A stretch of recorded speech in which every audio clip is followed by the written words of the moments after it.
Plus Revanth అన్న కూడా నిరంతరం మా ప్రాంతంలో కృషి చేస్తూ నా విజయానికి కృషి చేసినటువంటి వ్యక్తి ఈరోజు ఈ సభ ద్వారా మా గౌరవ ముఖ్యమంత్రి గారిని కూడా అందరం కూడా కృతజ్ఞతగా ఉండాలి.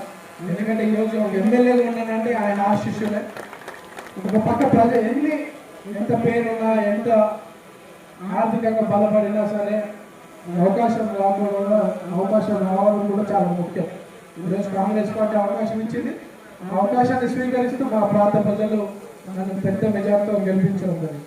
ఈరోజు ఇంత ఘనంగా మీరంతా కూడా నాకు సన్మానం చేస్తున్నారంటే నేను చాలా సంతోషిస్తూ ఈ సభను ఏర్పాటు చేసిన ప్రతి ఒక్కరు కూడా మంచి కృతజ్ఞతలు తెలియజేసుకుంటూ మరి రాష్ట్రం విడిపోయినప్పటికీ కూడా యాదవులందరూ కూడా ఐక్యతగా ఉండాలా.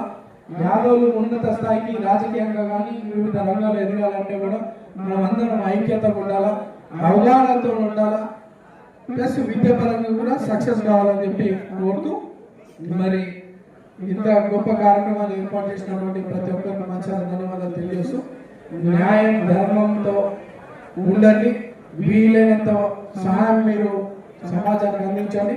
మనలో ఎవరైనా యాదవులు రాజకీయంగా పోటీలలో ఉన్నప్పుడు వీలైనంత సహాయం మీరు అందించండి అని చెప్పి తెలియజేస్తూ యువతకి మరోసారి చెప్తూ తెలివిగా ఆలోచించండి, ధైర్యంగా వ్యవహరించండి, ధర్మం కోసం నిలబడండి అని చెప్పి మరోసారి తెలియజేస్తూ ఎందుకంటే మేము సమాజంలో సేవ చేయాలని నిస్వార్థంగా సేవ చేయాలని ఆలోచనతో ఉన్నాం కాబట్టి ఆ భగవంతుడి ఆశీస్సులు రేవంత్ ఆశీస్సులతో ఈరోజు మేము ఎమ్మెల్యేగా ఉన్నాం.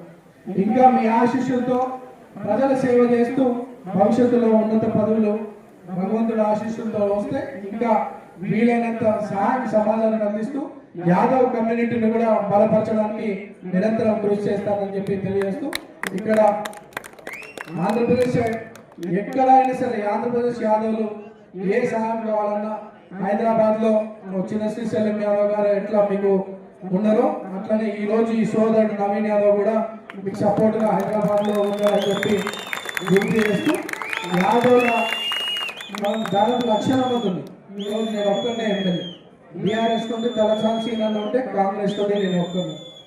రేపు మీ అందరి ఆశీస్సులతో కమ్యూనిటీ అంతా కూడా బలపరుస్తూ కమ్యూనిటీలో నాయకత్వ లక్షణాలు వారందరూ కూడా ప్రోత్సహించి వాళ్ళకు కూడా మంచి రాజకీయ భవిష్యత్తు ఉండే విధంగా నేను కృషి చేస్తానని చెప్పి ఈ సందర్భంగా తెలియజేస్తూ ఏ కష్టం ఉన్నా ఒకప్పుడు శ్రీశైలం యాదవ్ గారు ఎట్లున్నారు ఇప్పుడు కూడా శ్రీశైలం యాదవ్లతో పాటు మీ తమ్ముడు ఈ నవీన్ యాదవ్ కూడా మీకు అండగా ఉంటారని చెప్పి తెలియజేస్తూ ఈ సభను ఏర్పాటు చేసి నన్ను సన్మానిస్తున్నటువంటి ప్రతి ఒక్క పెద్దలకు అతిథిగా వచ్చినటువంటి పెద్దలు నాగేశ్వరరావు అన్నకి, రామరాజు అన్నకి, రమేష్ అన్నకి, పిఎన్ యాదవ్ అన్నకి, సతీష్ అన్నకి, ఢిల్లీ రాంబాబు అన్నకి, సీన్ అన్నకి, అందరి శంకర్ అన్నకి పేరు పేరున ప్రతి ఒక్కరు కూడా చాలా ధన్యవాదాలు తెలియజేస్తూ యాదవుల ఐక్యత